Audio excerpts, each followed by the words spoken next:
Hello, this is Jacob from iReviews, and today we're going to be taking a detailed look at the Z-Lok from Hiplok.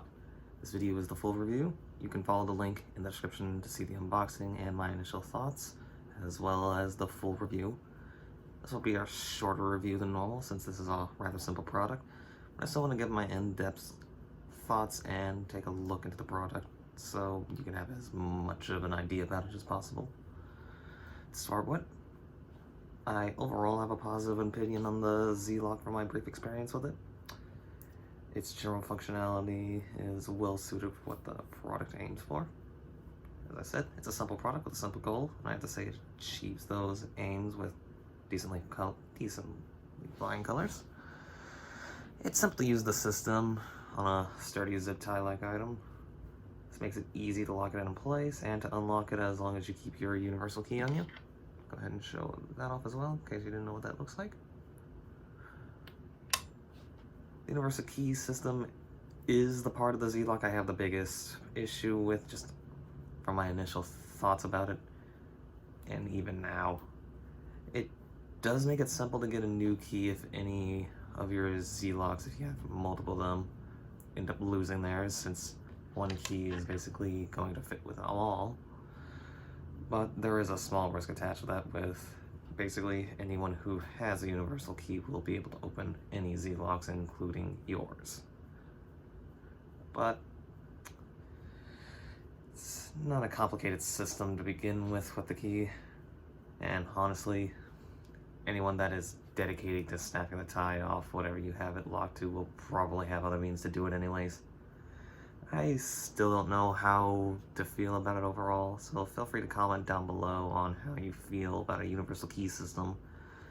Is it worth that added risk, or is the ease of just getting a new key, that replaceable, worth it?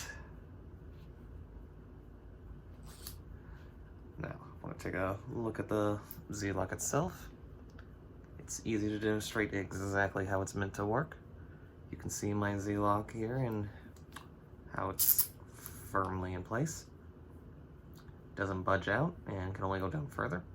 Got this little tie still on it that you can easily remove, but makes it simple for the demonstration purpose. In order to unlock it, you will have to use the universal key. It's a very simple thing to do. As you can see here, there's two little pronged holes.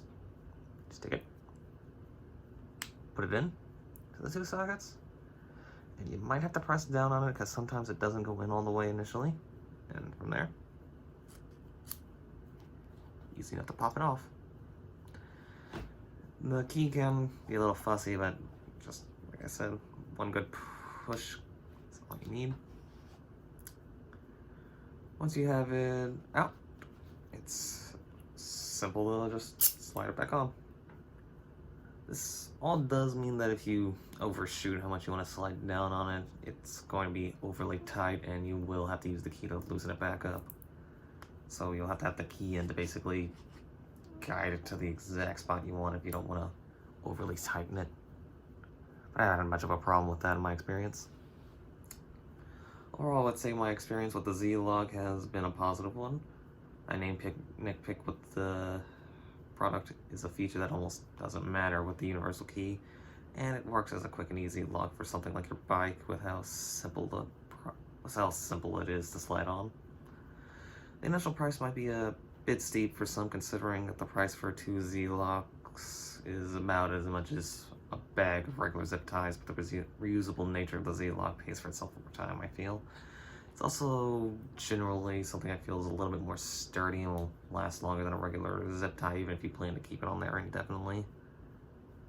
So that's another point in its favor generally, but if you want more of my thoughts about the Z-Lok from here, then check the link below for the full review.